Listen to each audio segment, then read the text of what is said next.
85% of adults say they regularly experience stress, with half recognizing that they are too stressed. We need to talk about anxiety. This autumn, we'll be looking at some of the different forms of anxiety and the issues that can be on our minds. Jesus had a lot to say about our mental well-being, and we believe his gospel is the very best solution to dealing with anxiety. I felt anxious because I wanted to seem like someone.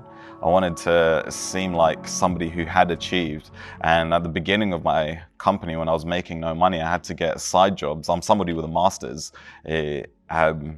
from a top university, but I had to get cleaning jobs and all of this because I had put my eggs on this basket. I didn't pursue my master's, and I didn't want people to look down on me.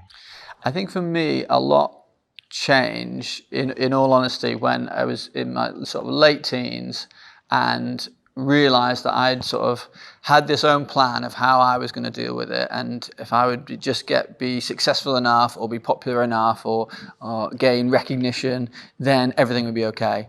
And when I started to do that, and actually was going quite well, but I still felt just as insecure, I was like, this is just not working, I know. And you read stories about other people who have become successful and become famous or anything like that, and use their talents, but it didn't help that situation. And for me, in all honesty, giving my life to Jesus when I was sort of 18, 19, and really making that commitment and being like, I'm going to follow you in my life, that just made the world a difference, because I was trying to establish my own path and work out my own identity. But the moment that I said, well, okay, I'm just going to accept who you say that I am and my identity in you, that just gave me a grounding and a foundation that I felt that I don't have to wake up every day and prove my worth. Good to see you. Thanks for joining us at Shoreham or the Marina or North Hove or South Hove. We are in the early stages of a series of messages called On Your Mind. The theme is anxiety. We're looking at it from different angles. Today we're looking at the subject of success, very much linked with anxiety and depression.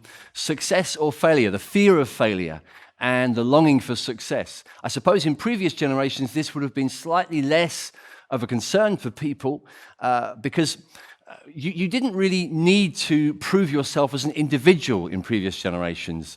We tended to have what sociologists call ascribed identities. You were the group you belonged to, the family you belonged to, the tribe you grew up in, even the industry you were a part of. If you grew up in a coal mining area or in an agricultural area, if that was your industry, if that was your job, or even if you were in a profession which had a kind of longevity to it, it got passed on through the generations, that tended to reduce the number of decisions you had to make. Your path was more or less made for you. And that may, from our point of view, seem a little bit more limiting, a little bit narrow, but it certainly meant there were less causes for anxiety, less causes for pressure, less decisions to have to make, less reasons to have to sort of try and set our own stamp, to set our own path, to establish before the world who I am. Didn't really matter. I didn't need to, because I was who I was because of who I belonged to. And certainly that's changed, especially in cities like Brighton, and it's changed in a big way. And so we feel the pressure to achieve and to validate our individual status. And we'll feel this in different ways as we go through life. So I know as I talk today, I'm talking to people from all different stages of life, different age groups, different demographics. I came across a quotation from a writer called Gordon MacDonald, who talks a little bit about this in terms of how it affects different age groups. And he just points out quite helpfully, teens tend to ask the question, who am I? What am I becoming? 20s tend to ask the question, what am I going to do with my life and with whom? 30s will ask the question, now that I've all these responsibilities and obligations, how do I manage all these priorities? 40s will ask the question, am I a success or a failure? 50s will ask the question, as I move into the second half of life, who is this younger generation that wants me out of the way? And how do I cope with the disappointments in my life? 60s will ask the question, how much longer can I do what defines me, or do I change? 70s ask the question, how do I live with loss? And people in the 80s ask the question, does anyone remember who I once was? Now, I reckon that that's a fairly helpful, accurate summary of the kind of questions, the kind of reflections that will be going through our minds at the various stages of life. And it can happen in a very natural, I suppose, in a relatively easygoing way. But there is a raw version of each of those questions that can plague our mental health and bring us to exhaustion in different ways at different stages of life. And so I want us to look at especially a chunk of the Bible which, if we understand it properly, has explosive potential for helping us to reorient our lives and our perspective. Let's have the passage. It's from Colossians chapter 3, verses 1 to 4, and it will come up on the screens now. Colossians 3, 1 to 4. If then you have been raised with Christ, seek the things that are above, where Christ is, seated at the right hand of God. Set your mind on things that are above, not on things that are on earth.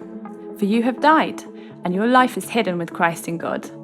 When Christ, who is your life, appears, then you will also appear with him in glory. One of the unique things about the Bible and the God of the Bible is that from the beginning he gets directly involved in work. He gets his hands dirty, you could say. That's how he's depicted in the first couple of chapters of the Bible, forming humanity from the ground and human beings getting busy with work in paradise. God ordains, God models work, God seems happy with work in a perfect world. The first human beings living in a perfect world with responsibilities, with challenges, with tasks before them. We looked at this a couple of weeks ago, but I want to notice that not only does God therefore speak highly of work, but of the fruit of work, success. That work is pointed in a direction. There are things to get done, things to achieve, things to look at as goals, tasks, vocations, and to be pleased and excited about them. Pleased in the envisaging of them, pleased in the pursuit of them, and pleased in the fulfillment of them. Mega pleased in the fulfillment. Looking back and saying, it's good, it's done, I'm pleased, it's finished. Here's the work that I set out to do, and I have succeeded. Therefore, the Bible is pro-success, very simply. It's worth stopping on that and just meditating on that, because there's so much that I have to say that will help us to rethink success and be free from some of the dangers of misunderstanding it. But don't let anybody imagine that the God of the Bible is anything less than enthusiastic about success, about us as his image bearers, human beings, succeeding, being fruitful, being successful. He's not against that. He invented it. He wants us to be, in that sense, fulfilled in the fruit of our work, to look back on our lives and say, look at what has been done. That's a good ambition, it's a good aspiration, and we can see it from the early stages of the Bible. It means that for any human being to live their life without a sense of purpose and direction, to drift, to lack a sense of focus and occupation, to lack meaning, to lack a sense of drive, and simply to passively, complacently let life happen to them, this is a big deal. This is a problem. As far as the Bible's teaching, the Bible's explanation of what it means to be human, to live without meaning and purpose is inhuman. There's something subhuman. There's something not quite right about it. God wants for us to feel I suppose the joy and the excitement, the wonder of tasks to do, goals to do. And you see that not just from the opening page of the Bible, but as you go through it, you see the way God interacts with people's lives. You see how he tends to draw them into purpose. When you meet God, you meet a missionary. You meet someone who's about something, and it affects your life. But there's a massive problem as well. The problem is that although we are therefore wired, we're set up with kind of success-focused DNA, it seems spiritual DNA, we've somehow become unplugged from the source of life, from the source of meaning, and by becoming unplugged from him, we don't have clear ideas as to what life is about, the purpose. We don't really know what we're even for ultimately. We know that there's something to do. We can't shake off this instinct of got to achieve, got to succeed, got to do something with my life. That's wired into us from creation. But having cut ourselves off from the God of creation, this drive lacks direction. It just goes. It goes without reference to who it's for, what it's for, why it's there. And it's a little bit, I've used this illustration before, it's a little bit like an electrical appliance that's not plugged in anymore. If you saw a Hoover or a toaster and didn't know what it was for, and if there was no such thing as electricity, there was no plug sockets in the world, but there were loads of Hoovers around, you'd kind of, I guess you'd start to invent different uses for them. You'd start to, these could be useful for, I'd put my feet on them. I don't know what I could do. There's all kinds of, you could use them as weapons. That's probably what we would do with them. We would use them as weapons. But the actual purpose, the meaning, the reason for which it was brought into the world, we're ignorant of it. And the Bible basically says that about us. That's the story. That we're here. We've got this kind of sense of, there must be something that we're here for. We can't shake that sense of longing to pursue and succeed, but we're not plugged into the source, and therefore we don't even know what our potentials are. We don't even know what our abilities are, really, not fully. We haven't tapped in to the ultimate sense of purpose and meaning. And so work, success, failure, all these issues become contexts for trouble, for struggle, for anxiety, for depression. And the result of it will be, for many, a simple sense of futility. I do stuff and I don't honestly know why I do it. In the end, I don't ultimately know why I'm doing this job. Now, you can feel like that after a week of work. I don't know why. If you work in data entry, it's tempting to feel that way sometimes. Here I am temping in this office, and I can't see the usefulness of what I'm doing. I'm just in a cubicle, I'm tapping stuff in, and that's hours and hours going by, and it can feel, just on a very simple level, a bit dehumanizing. But don't imagine that ultimate sense of futility gets shaken off completely if you do work that looks more significant or more noble. Because in the end, it's still going to have to, without God, in a godless universe, become irrelevant. What's the point? Even the most remarkable story of success will be forgotten in the end, eventually. I mean, even in a room with this many people, I wonder how many of us here could remember the first names of all four of our great-grandparents. I'd be surprised if many of us could remember any of their names. And we're their family, we're their offspring, we're the people who surely ought to remember them the most. The closest, most intimate people, surely. But generations on, no, first name's not even remembered. You don't get any points remembering the surname. But if that's the case with family, if that's the case at that sort of nuclear level, doesn't it suggest that within generations, that even the most successful of us in this city, we might find that we make for very little eventually. And it surely causes us to have to think, what's life without ultimate purpose and ultimate meaning? What am I really pursuing? What's life without being plugged in? I've told this story before, but I find it so vivid. There was a prisoner of war camp in the Second World War where some soldiers had been taken captive, and they were given the task by the prisoner of war, the camp commanders, to move stacks of rocks, just rubble, from one end of the camp to the other, piles of rubble. Just take this pile of rubble from here to over here. And so they obediently did it. It took them days and days. It was exhausting, backbreaking in the baking sun, but they did it. And then when they finally done it, brought this pile of rubble to there to make another pile of rubble, the commander said, right, take it back. Take it back. And so they put them all, the same thing, all reversed. And then in a kind of sickening, I mean, you know what I'm going to say, it's kind of sadistic, now take it back again. And it just carried on. Eventually, the prisoners of war started to commit suicide because such utter futility, such utter torturous meaninglessness is soul-destroying, dehumanizing, and it's not how we're meant to live. It's not what we were created for. And you need to know that God created you not for that, but for purpose, for meaning, for destiny. Let no one doubt it.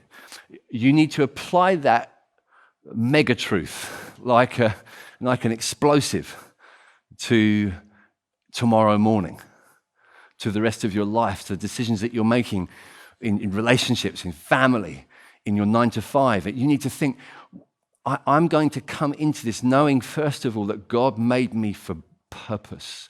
There's reason. There's the old Greek word, telos. There's purpose. There's goal to life. I'm not just here by accident. No, I'm here by intention. I'm here by design. And I need to catch up with the designer and start to understand. So let us grasp this, let us understand it, because otherwise we will fall into the trap of futility. We'll also fall into the trap of measuring success entirely on a horizontal level. Everything is about how I compare. Everything is about my achievements, my successes or failures are entirely measured on a horizontal, not a vertical level.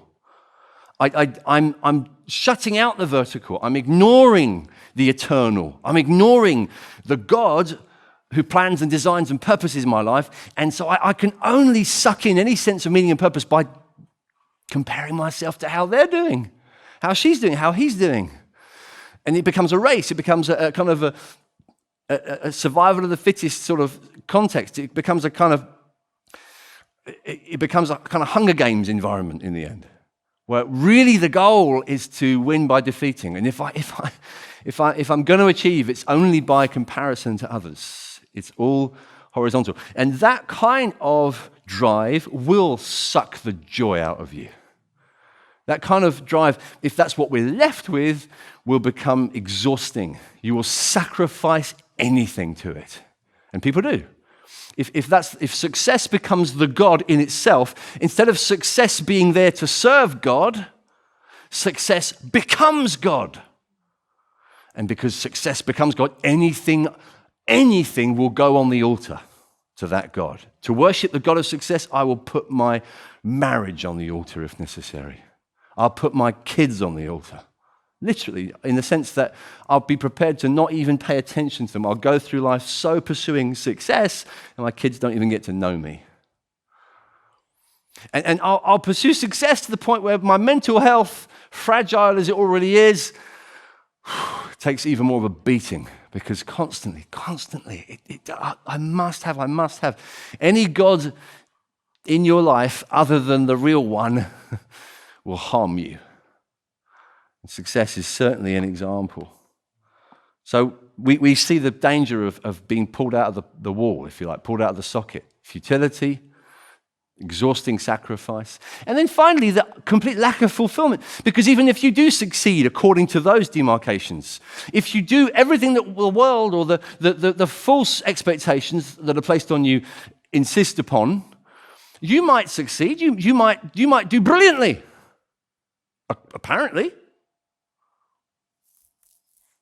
But how many times have you heard the story of the Olympic medalist, for example? And this is just one picked at random. I could think of so many examples. I remember a small documentary after the 2012 Olympics where people who won the gold were asked the question, how do you feel after you've won? Without exception, they all said, all I can think about is the next race. All I can think about is the next. I cannot enjoy this. The very thing that got me here is the drive that stops me enjoying it. The reason I succeeded is because of a drive that does not allow me to stop. Doesn't allow me, because it all comes back to she's training already. He got up early this morning already. I cannot afford to stop. I cannot afford. This whole thing is about the struggle. I have to push on. Jim Carrey, the actor, said a few years ago, I think everyone in the world should become rich and famous and get everything they ever dreamed of, just so they can all find out that it doesn't work. Maybe that's the most helpful quotation, because for many of us, we hear that kind of stuff from celebrities and we kind of think, yeah, you're supposed to say that. We know that you always say that money and fame doesn't really bring, success doesn't make you happy. And Jim Carrey said, okay, let me assure you, I think everybody should succeed to find out for themselves. We're not kidding. In itself, it's ashes in the mouth. And in reality, we know that to be constantly concerned about how we're coming across and whether we're winning the race is not going to help us succeed anyway. Ultimately, the real genius is the self-forgetful one. The person that's so enjoying, so focused, so taken up with the task, so taken up with the goal, the thing they're doing is the thing that gives them joy. That person actually ends up usually creating the best stuff anyway. The person that writes books in order to become a great writer, the person that writes songs in order to, I'm going to write a song right now that everyone's going to think is amazing. You can kind of usually tell their focus isn't on the art, it's on the crowd. And it tends to be self-defeating. It doesn't tend to work. What we need is to find freedom from this condition. What we need is to be plugged back in. What we need is to be kind of restored to our initial setting, where the successes that we pursued were pursued in freedom and joy and in response of love towards the one who made us for them. We want to pursue them because we love him, not because I must in order to prove that I'm not a failure. These words that we saw from Colossians chapter 3 are devastating in the best possible sense to that sort of constantly demanding and dominating drive that we either feel controlling us or at least speaking loudly to us. The temptation to pursue success as a god in itself. The temptation to measure ourselves against others as a way of being a valid person. These words in Colossians 3 change the whole story for us. They have the potential to rescue us. Because what the Bible means here, when it speaks about something that has happened to those who belong to Jesus, something that has happened. You have been raised. You have died. Your life is hidden with Christ in God. When Christ, who is your life, appears, you will also appear with him in glory.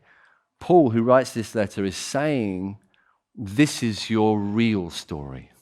This is your real identity. This is the story of your life. People who feel the pain of failure will often subconsciously, maybe vocally or just in their own inner dialogue, say, oh, this is the story of my life. Story of my life. Story of my life. I failed. Story of my life.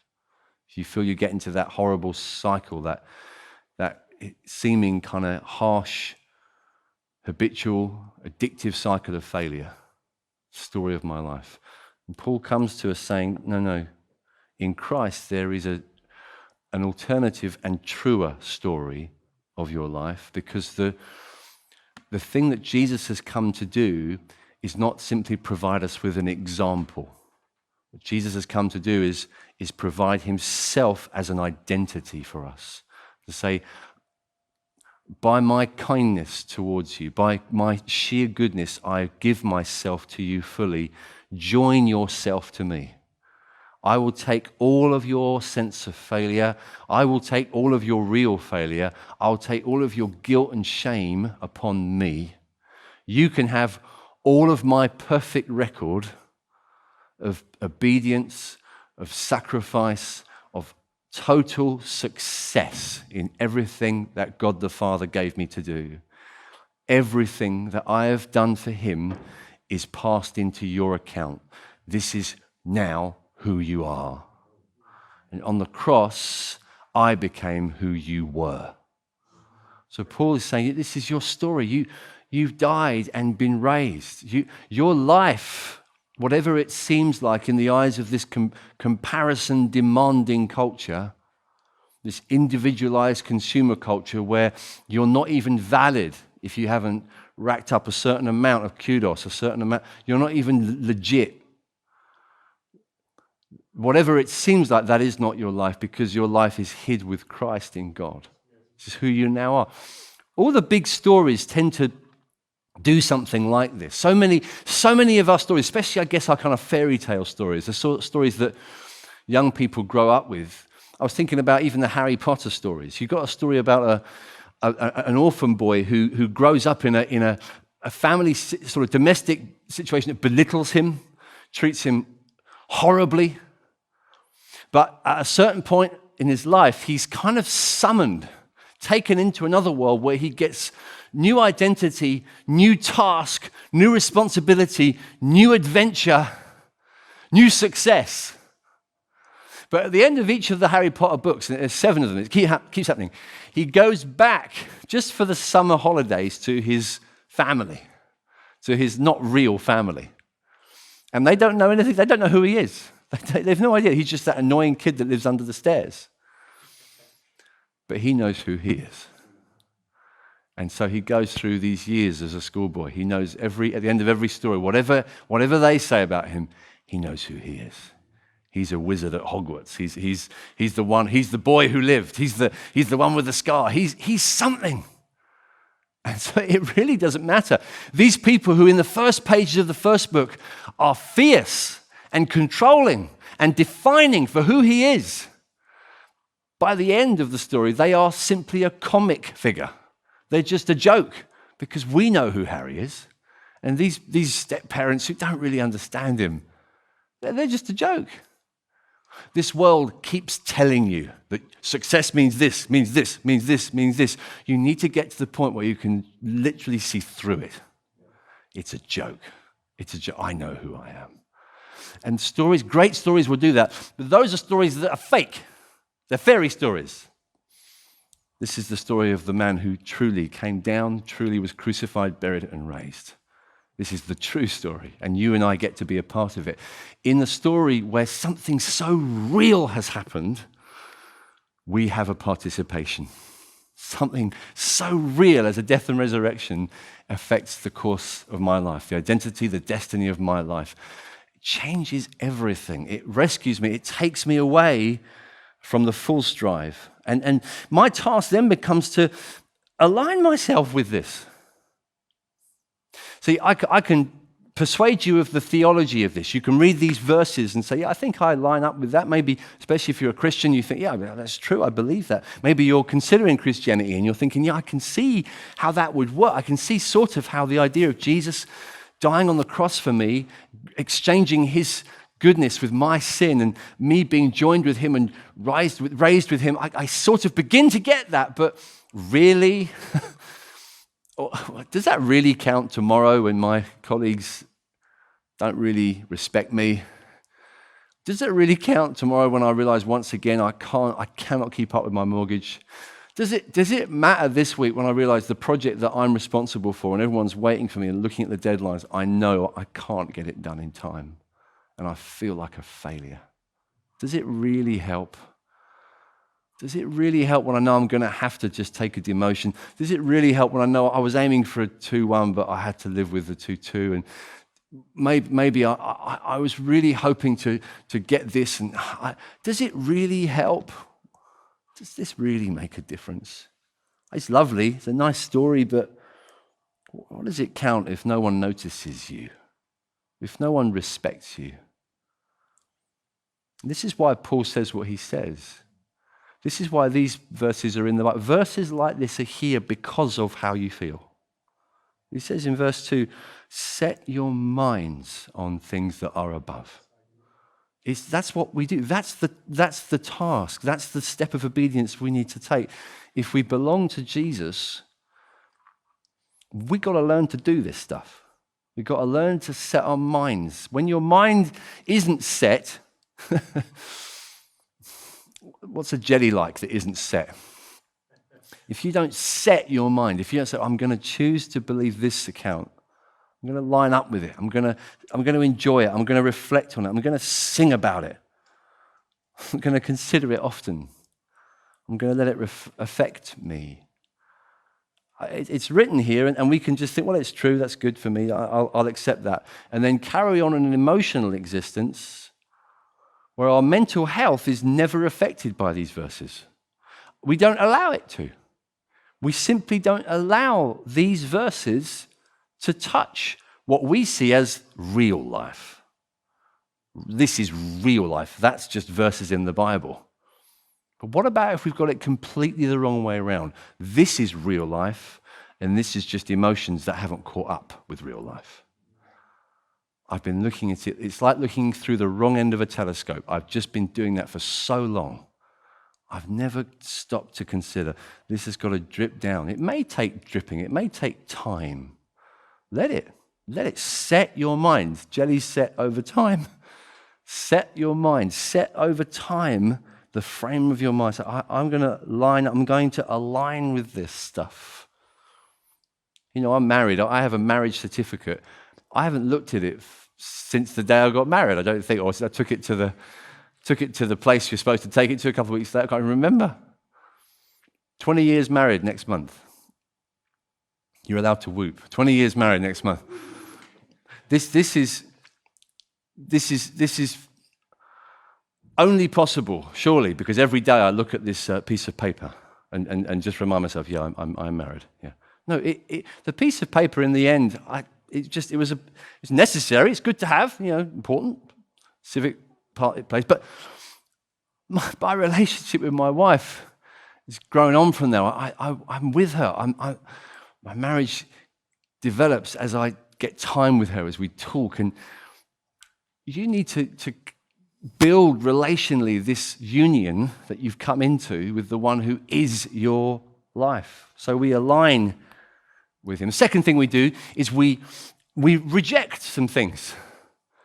We have to reject the false identities, the false narratives that are placed upon us. It happens all through history. Anyone who comes to Christ at any time in history has to reject the false narratives that society wants to put on them. For us, it will be success, failure, because, well, you've got that job, not this job, or you haven't even got a job, or because, well, you're this and I'm that. In the New Testament, it was, well, you're Jewish and I'm Greek, or you're Greek and I'm Jewish. And so there are certain levels, you're a slave and I'm free. You're male and you're female. Certain levels of value are ascribed. And Paul, in his letters, has to say, deliberately reject those things. There is no Jew or Greek, slave or free, male or female. All are one in Christ. This is your identity now. Learning to walk in that means rejecting some false narratives. This is not who I've been made to become. I've been brought into union with this person.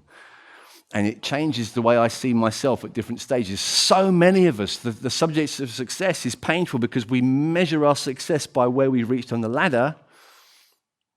And where we've reached on the ladder is somewhere that society disdains. Stay-at-home mums. How much respect does mainstream society in Brighton respect? How much respect does it pay to stay-at-home mums as a career choice? I can tell you from watching in this church and watching my own wife, not a great deal, not a lot of kudos, not a lot of... We spent time with stay-at-home mum, blah, blah, blah, just to learn how cool her life is. not a lot of Instagram, not a lot of kudos, not a lot of, because our culture, our society doesn't particularly vaunt it. So what are we going to believe then? What are we going to choose to accept? Now, that's just one example. Think of all the many other ways in which some of you, because of your job, because of your not particularly respected job, have measured your level of success. Come away, stop, consider, read these verses and think, could it be that by God's grace, I am a success already? I've become a success. This is the real narrative. This is who I truly am. And therefore, I'm not going to believe the lie anymore. I'm going to see through it. This is difficult sometimes, especially in seasons of our lives.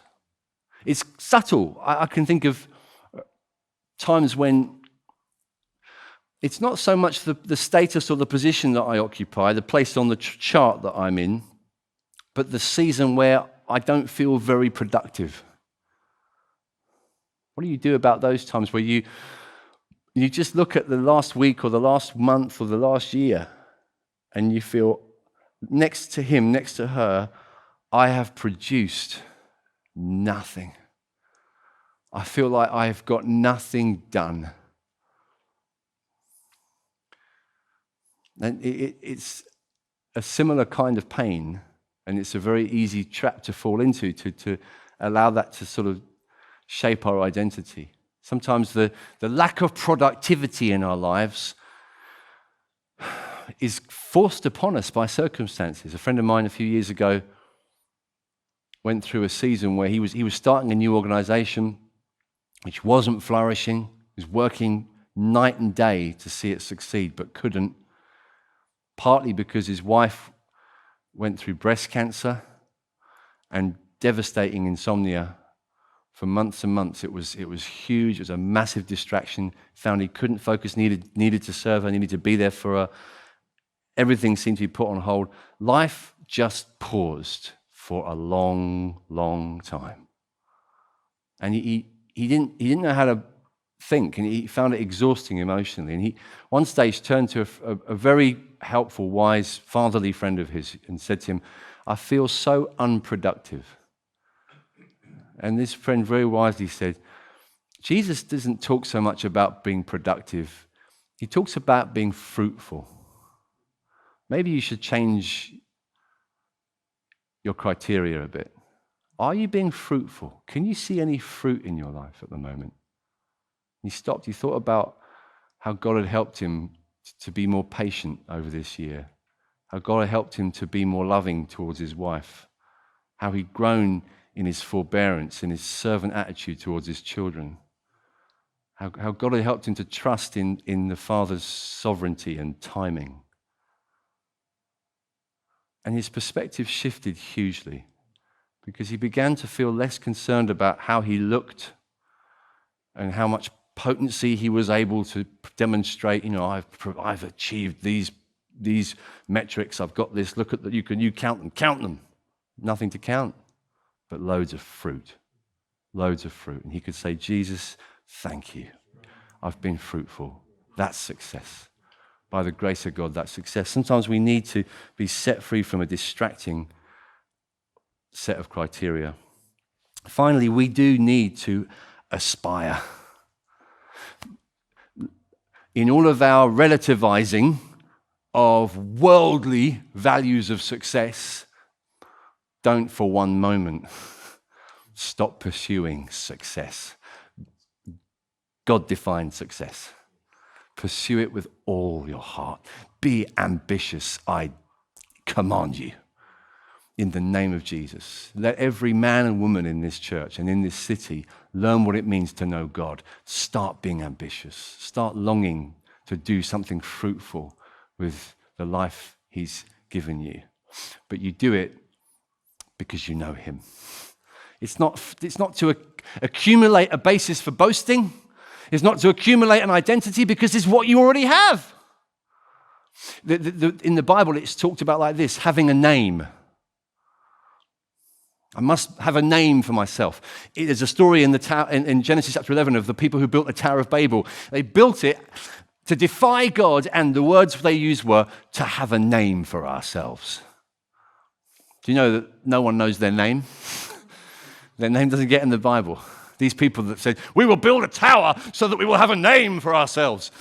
Their names didn't get in the Bible. And it's not because the Bible's not into names. Have you noticed? There's quite a few. There's pages and pages of names, lots of names. But they're usually the names of people who weren't looking for a name. The people in the book of Nehemiah who built the wall, they just built it because they knew God had called them. They loved God. They wanted to serve God. They didn't care about their names being in the Bible. Their names got in the Bible. If you long to succeed because you love God, your heart burns to do something for Him, you might be surprised. You might be surprised. Your name might get lifted up one day. You might get a lot of honor one day. Your name's definitely written in heaven. In fact, your name is written on His hands, the Bible says. Jesus knows your name, thought of your name at the point of sacrifice. You are named. You are known by name. But partly because you let go of the desire to snatch at glory. Jesus, who did not consider equality with God as something to be snatched, humbled Himself, made Himself nothing, becoming obedient even to death on a cross. Therefore, God exalted Him to the highest place and gave Him a name that is above every name. To be focused entirely on building a name for ourselves is the most likely way to ensure that we won't make it. Our names will be forgotten, terribly forgotten.